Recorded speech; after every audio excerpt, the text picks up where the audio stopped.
신약성경 베드로후서 3장 14절에서부터 마지막 18절까지 말씀입니다. 신약성경 베드로후서 3장 14절에서부터 18절까지 말씀, 저와 여러분이 한 절씩 교독하시고 마지막 절은 같이 읽도록 하겠습니다. 제가 먼저 읽겠습니다. 그러므로 사랑하는 자들아, 너희가 이것을 바라보나니 주 앞에서 점도 없고 흠도 없이 평강 가운데서 나타나기를 힘쓰라.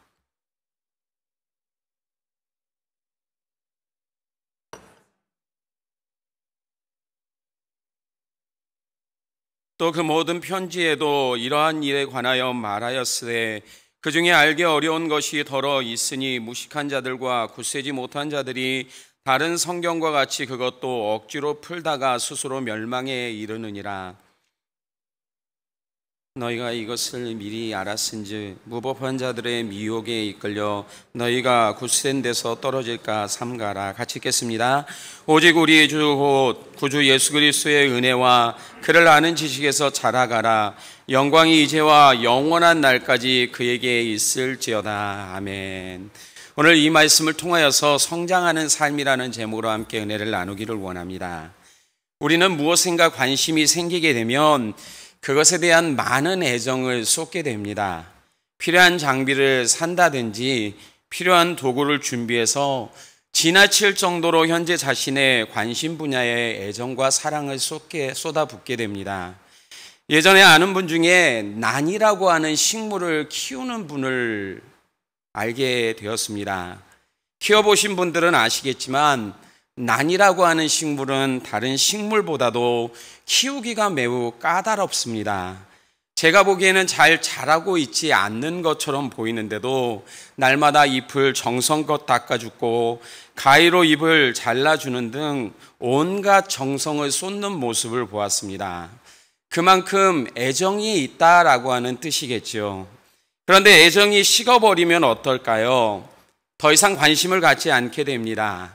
그래서 정원 구석 어딘가에 들판에 피인 풀처럼 잡초들과 함께 무성해지는데도 돌보지 않고 버려지게 됩니다. 애정과 열정이 식어진 결과 때문에 말입니다. 그런데 이 모습은 우리의 신앙생활 가운데서도 나타납니다. 주님이 주신 사랑과 은혜를 잊고 그분에 대한 애정과 열정이 생기게 되면 나타나는 특징이 있는데 그분을 더욱 알고 싶어 하는 것입니다. 말씀의 자리를 사모하는 것은 말할 것도 없고 교회 안에서 말씀을 배울 수 있는 자리라면 빠지지 않고 참석해서 배우기를 원합니다. 그러면서 더욱 주님을 알아가는 기쁨 또한 얻게 되어집니다. 그러다가 열정이 사라지게 되면 어떤가요? 우선 이러한 자리를 사모하는 마음부터 식어지게 됩니다. 처음에는 익숙함 때문에 자리를 지키겠지만 점점 시간이 지나갈수록 이런 자리에 있어도 집중을 하지 못하게 되어집니다. 아는 내용이라고 생각하면서 지루해하거나 심한 경우 전과는 다르게 말씀을 듣는 자리도 성경을 배울 수 있는 모임에도 관심을 갖지 않고 다른 곳에 시선을 돌리게 됩니다. 그런데 이러한 모습은 결국 우리에게 영적인 성장을 멈춰버리도록 만듭니다. 그런데 이러한 결과가 우리에게 단번에 나타나지는 않습니다. 물론 개인적으로는 처음에 열정이 사라져서 신앙에 관심을 잃게 되었을 때 이 일로 내 삶에 큰일이 일어나면 어쩌지라고 하는 두려움을 가질 수는 있습니다. 그러다가 삶에 특별한 변화가 일어나지 않는다고 느끼게 될 때면 본격적으로 신앙에서 멀어지게 됩니다. 여러분은 어떻습니까? 계속해서 영적인 성장을 사모하고 있습니까? 날마다 애정과 열정을 가지고 주님을 바라보시고 있습니까? 베드로는 오늘 말씀을 읽고 있었던 성도들에게 말세라고 하는 마지막 때에 우리 주변에서 일어나게 될 일들에 대한 이야기를 들려주고 있습니다. 그런데 이들 중에는 종말에 대한 이야기를 들으면서 특별히 세상에는 마지막이 없다라고 하는 그러한 주장을 하는 사람도 있었습니다. 그러면서 당시 예수님의 다시 오심과 함께 나타나게 될 종말에 대해 말하는 성도들을 비꼬거나 조롱하는 일들을 했던 것 같습니다. 그래서 베드로는 오늘 읽은 본문 앞에 있는 9절 말씀에서 주의 약속은 어떤 이들이 더디다고 생각하는 것 같이 더딘 것이 아니라 오직 주께서는 너희를 대하여 오래 참으사 아무도 멸망하지 아니하고 다 회개하기에 이르기를 원하신다라고 말하면서 무지한 인간에게 여전히 은혜를 베풀고 계시는 주님의 모습을 강조하고 있었습니다. 그러면서 베드로는 성도들에게 한 가지 중요한 질문을 지금 하고 있는 것입니다. 주님의 날이 도둑같이 이 땅에 임하게 되는데 우리는 이 날을 기다리면서 계속된 영적인 성장을 이루고 있는가라고 하는 물음입니다. 열정이 사라진 성도의 삶이 자신에게 유익이 되는 자가 있습니다. 그는 우리의 대적 마귀인데요. 비록 우리는 인식하지 못하고 살고 있지만 성도와 마귀의 전쟁은 한 번도 멈춘 적이 없이 계속되고 있습니다. 그래서 베드로는 그의 첫 번째 편지였던 베드로전서 5장 8절에서도 근신하라 깨어라 너희 대적 마귀가 우는 사자같이 돌아다니며 삼킬 자를 찾고 있다라고 말했습니다. 근신하라 깨어라 라는 이 말은 우리가 영적으로 깨어서 성장하지 않는다라면 마귀의 먹이가 될 수 있다라고 하는 경고의 메시지였습니다.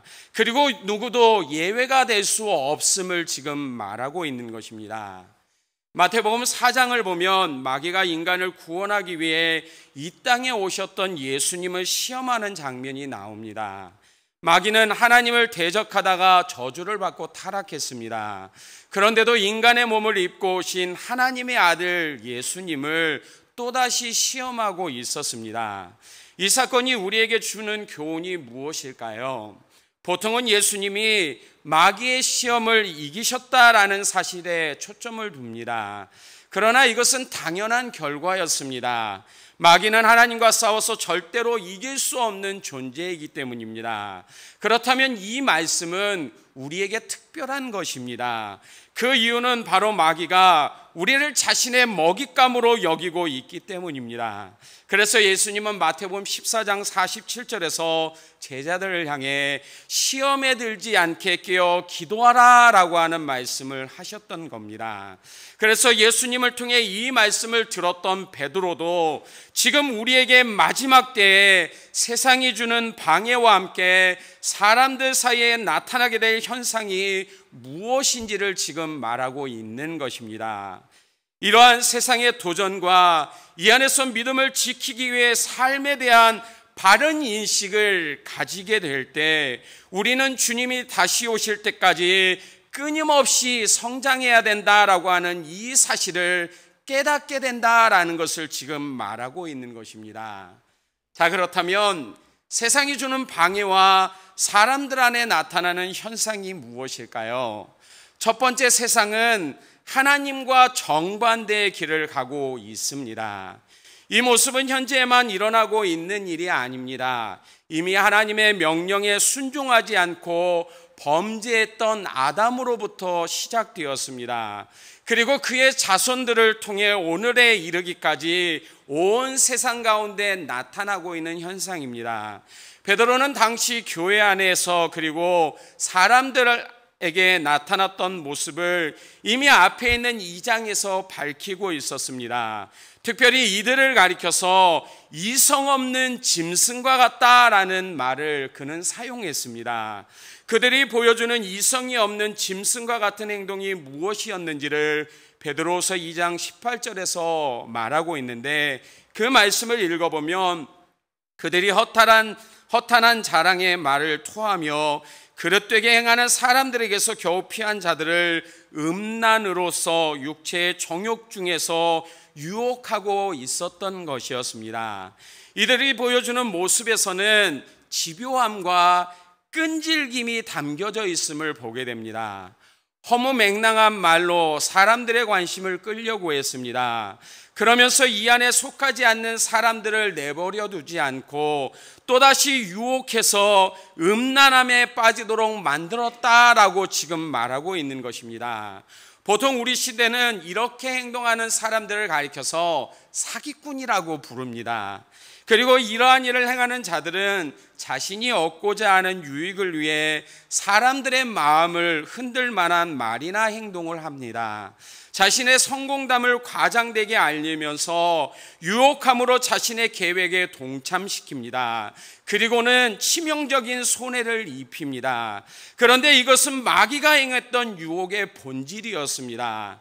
하와에게 선악과를 먹도록 유혹할 때도 그는 아무런 부족함이 없었던 그녀에게 하나님과 같이 된다라고 하는 최고의 미끼를 던져서 자신처럼 하나님과 정반대의 길을 가도록 부추겼습니다.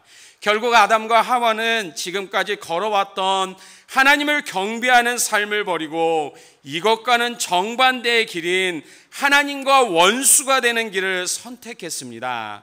그 결과 사람들 안에 나타났던 현상에 대해 바울은 로마서 1장 21절에서 하나님을 알되 하나님을 영화롭게 하지도 아니하며 감사하지도 아니하고 오히려 그 생각이 허망하여지며 미련한 마음이 어두워졌다라고 말하고 있습니다.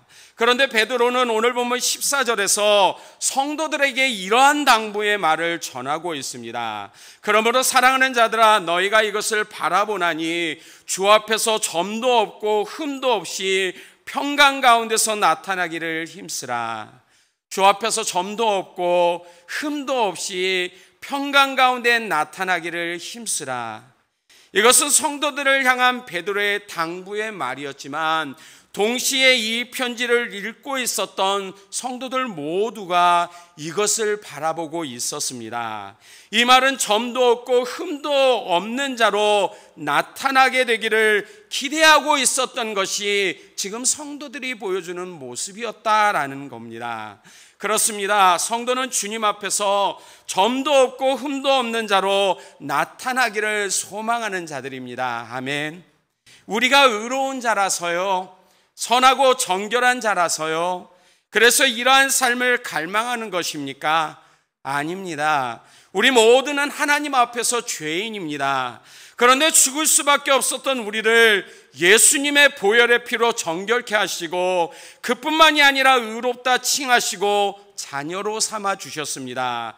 이 은혜에 대한 깊이와 사랑의 넓이를 깨닫게 될수록 우리는 주님 앞에서 베드로가 말했던 모습대로 되기를 사모하게 되는 것입니다. 이 은혜는 어떠한 것과는 비교도 할 수 없는 것이기 때문입니다. 그래서 세상에 속한 유혹의 욕심을 따라 썩어져가는 구습을 따르던 옛사람의 모습을 버리기를 원합니다. 성령의 도우심과 능력 속에서 하나님을 따라 의와 진리의 거룩함으로 지으심을 받는 새 사람이 되기를 소망합니다. 이것이 구원으로 변화된 성도들의 삶 가운데 나타나는 모습입니다. 성장하기를 원하는 모습이 이것임을 지금 말하여 주고 있는 것입니다. 그런 면에서 여러분은 어떠신가요? 여러분이 지금 쫓아가고 있는 삶의 모습이 무엇인지를 곰곰이 생각해 보시기를 원합니다. 그리고 현재의 삶이 세상이 아니라 주님을 닮아가기를 사모하는 그러한 삶을 살아갈 수 있는 우리 모두가 될 수 있기를 바랍니다. 두 번째, 세상은 우리를 향한 하나님의 인내를 조롱합니다. 앞에서도 잠시 말했듯이 주님의 다시 오심과 이 일로 일어나게 될 종말에 대해 사람마다 다른 견해를 가지고 있었습니다. 특별히 종말에 대한 주님의 말씀에 관심이 없거나 조롱하던 사람들은 영적으로 맹인이었습니다. 따라서 영적인 일을 볼 수 없었기에 죄를 용서하시는 하나님을 깨닫지 못했고 죄를 먹고 마시는 일에 아무런 꺼리낌도 없이 반복적으로 행할 수밖에 없었습니다. 예수님은 마태복음 24장 38절과 39절에서 홍수전에 일어났던 일을 제자들에게 말씀하신 적이 있었습니다. 그러면서 영적인 맹인으로 살았던 사람들의 모습이 무엇이었는지를 이렇게 말했습니다. 홍수전에 노아가 방주에 들어가던 날까지 사람들이 먹고 마시고 장가들고 시집가고 있으면서 홍수가 나서 그들을 다 멸하기까지 깨닫지 못하였으니 인자의 임함도 이와 같으니라. 노아는 자신에게 들려주셨던 하나님의 계획을 사람들에게 말했습니다. 그러나 그들 모두는 이러한 노아를 향해 미쳤다고, 정신이 나갔다라고 반응했습니다. 그리고 자신이 즐겼던 방식 그대로 먹고 마시고 결혼하는 등 육체적인 쾌락을 즐기다가 재앙을 맞이하게 되었습니다. 오늘날 사회 여러 분야의 발전은 이러한 삶을 허락하신 하나님을 경외하기보다는 오히려 그분을 무시하고 부정하고 있습니다. 사람들은 더 이상 하나님을 창조주의 자리에 두려고 하지 않고 있습니다. 그 자리에서 끌어내고 대신 자기가 그 자리를 차지하기 위해 발악하는 모습이 이 땅의 사람들이 보여주고 있는 모습입니다. 그런데 베드로는 이러한 세상 가운데 사는 성도들을 향해 오늘 말씀 15절에서 또 우리 주의 오래 참으심이 구원이 될 줄로 여길 것을 당부했습니다. 이 말이 의미하는 것이 무엇입니까? 사람들은 예수님의 재림이 늦어지는 것에 대해 비난하고 부정하고 조롱하고 있었지만 이것은 하나님의 배려이며 은혜라는 사실을 말하고 있었던 것입니다. 앞에 읽었던 9절의 말씀에서도 하나님의 오래 참으심은 아무도 멸망에 이르지 않고 다 회개하기를 원하심에서 나타났던 결과였습니다. 이것은 베드로의 가르침만이 아니었습니다. 이 사실에 대해 그는 15절에서 형제 바울도 그 받은 지혜대로 너희에게 이와 같이 썼다라고 밝히고 있었습니다. 특별히 바울은 고린도전서 2장 14절에서 육에 속한 사람은 하나님의 성령의 일들을 받지 아니하나니 이는 그것들이 그에게는 어리석게 보이며 또 그는 그것들을 알 수도 없나니 그러한 일은 영적으로 분별되기 때문이다 라고 말하고 있었습니다. 이처럼 육에 속한 사람은 하나님이 행하시는 영적인 일들을 분별하지 못합니다. 그래서 눈에 보여지는 것에만 집중하게 되는 겁니다. 마치 사막 한가운데 신기루로 생긴 오아시스인데도 눈에 보인다는 이유에서 정신없이 달려가는 것처럼 말입니다. 그러나 이곳에는 자신의 갈급함을 채워줄 수 있는 물이 없습니다. 결국 물이 없어 갈증을 느끼다가 잠시 후에 죽게 되어집니다. 주님이 다시 오심이 늦어지는 이유도 마실 물이 없어서 목말라 하는 자들에게 생명수를 주시기 위해서입니다.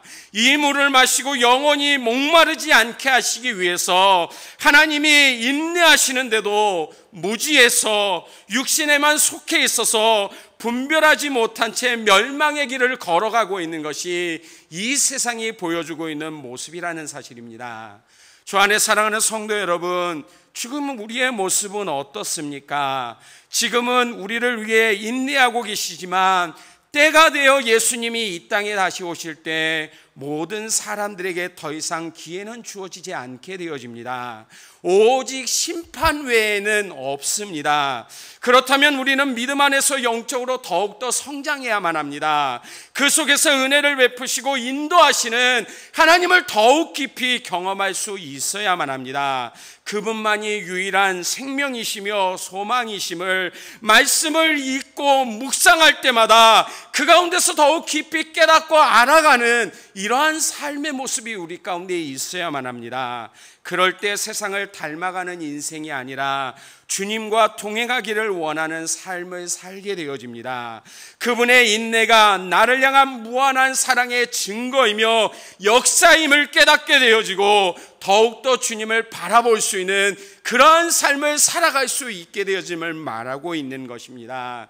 이러한 은혜가 우리의 삶 가운데 충만하게 나타날 수 있기를 소망합니다. 마지막으로 세상은 하나님의 말씀을 자신의 마음대로 이해하고 해석하려고 됩니다. 성경은 하나님의 말씀이 살았고 운동력이 있음을 말했습니다. 좌우의 날이 선 검과 같은 말씀이 영혼을 변화시키는 것만이 아니라 마음의 생각과 뜻을 판단하는 기능이 있다라고 말합니다. 그런데 이 말씀을 통해 나타나게 될 결과를 히브리서 4장 13절에서 말하는데, 지으신 것이 하나도 그 앞에 나타나지 않음이 없고 우리의 결산을 받으실 이의 눈앞에 만물이 벌거벗은 것 같이 드러나게 된다라고 이야기하고 있습니다. 그런데도 이 말씀이 삶의 기준이 아니라 자신의 생각과 경험이 중심이 됩니다. 그래서 하나님의 말씀을 판단하고 조각내서 원하는 것만을 인정하고 받아들이는 것이 지금 우리가 살고 있는 시대의 모습입니다. 이것을 가리켜서 에베소서 2장 2절에서는 이 세상 풍조를 따르고 공중의 권세 잡는 자를 따르는 것이다 라고 말하고 있습니다. 그런데 당시에도 사람들의 이러한 거짓된 가르침이 얼마나 힘이 있었던지 베드로는 17절에서 성도들에게 이러한 말을 하고 있습니다. 그러므로 사랑하는 자들아, 너희가 이것을 미리 알았은즉 무법한 자들의 미혹에 이끌려 너희가 굳센 데서 떨어질까 삼가하라. 성도들이 하나님의 말씀을 듣고 미리 알고 있었는데도 무법한 자들의 미혹의 소리에 흔들리고 있었던 겁니다. 그래서 베드로는 너희가 굳센 데서 떨어지지 않도록 주의하라는 염려와 함께 당부의 말을 지금 전하고 있는 것입니다. 이런 세상에 사는 여러분들의 모습을 곰곰이 생각해 보십시오. 여러분이 가진 지식과 경험으로 세상에서 믿음을 지키며 살아갈 수 있는지 말입니다. 베드로는 의로운 롯의 삶을 통해 우리에게 이렇게 조언하고 있습니다. 비록 그가 하나님의 뜻에 순종하며 살기를 다짐하고 바랬지만 그가 살고 있던 소돔과 고모라 안에 있던 무법한 자들의 음란한 행실로 말미암아 고통을 당하고 있었습니다. 이런 세상을 우리의 힘으로 감당할 수 없다라고 하는 것을 가르쳐주고 있는 것입니다. 그렇다면 어떻게 해야 할까요? 이런 세상에서 주님만을 바라보면서 온전한 믿음을 지키며 사는 방법은 없는 것입니까? 베드로는 18절에서 그 방법을 제시하고 있는데 우리 같이 이 말씀을 함께 읽어보도록 하겠습니다. 18절 말씀입니다. 같이 읽겠습니다. 오직 우리 주 곧 구주 예수 그를 아는 지식에서 자라가라. 영광이 이제와 영원한 날까지 그에게 있을지어다. 아멘. 베드로는 예수 그리스도를 아는 지식에서 자라가라 라고 권면하고 있습니다. 그 이유가 이제와 영원한 날까지 그에게 영광이 있기 때문이다 라는 말을 합니다. 이것은 그분 안에 거하는 자가 누리게 될 소망이 무엇인지를 보여주는 것입니다. 바로 영광입니다. 주님이 누리고 있는 영광을 자신의 백성에게 주셔서 세상 가운데 비방하고 조롱하는 자들을 부끄럽게 만드신다라고 하는 것을 나타내고 있는 것입니다. 이것은 이미 복음을 통해 세상 가운데 나타냈던 모습이었습니다. 고린도전서 1장 27절과 28절에 하나님께서 세상에 미련한 것들을 택하사 지혜 있는 자들을 부끄럽게 하려 하시고 세상에 약한 것들을 택하사 강한 것들을 부끄럽게 하려 하시며 하나님께서 세상에 천한 것들과 멸시받는 것들과 없는 것들을 택하사 있는 것들을 폐하려 하시나니. 그렇습니다. 하나님은 구원을 통해 우리에게 믿음 안에서 자라갈 수 있도록 은혜를 주셨습니다. 특별히 성령을 내 안에 주심으로 그분을 통해 하나님의 말씀을 분별할 수 있도록 인도하여 주신 것입니다. 그러므로 우리는 믿음의 장성한 분량에 이르기까지 날마다 자라가기를 사모해야만 합니다. 비록 삶의 곤고함과 어려움이 있고 이것이 믿음 안에서 성장하는 것을 막으려고 해도 골로새서 3장 10절에서 새 사람을 입었으니 이는 자기를 창조하신 자의 형상을 쫓아 지식에까지 새롭게 하심을 받은 자들처럼 바르게 자라나기를 사모하며 또한 그 안에 머물기를 소망하는 이러한 삶의 모습이 우리 가운데 있어야 된다라고 지금 말하고 있습니다. 이러한 성장이 우리 안에 있기를 소망합니다. 말씀을 가까이 하십시오. 하나님의 뜻이 무엇인지를 분별하시기를 힘쓰십시오. 그래서 더욱더 주님을 닮아가는 그러한 삶의 모습이 우리 가운데 나타날 수 있기를 원합니다. 그리고 주님이 주시는 의의 면류관을 얻기 위해서 오늘도 힘차게 주님의 나라를 향해 전진해 나갈 수 있는 베델교회 모든 성도들이 되실 수 있기를 주님의 이름으로 축복합니다. 기도하겠습니다.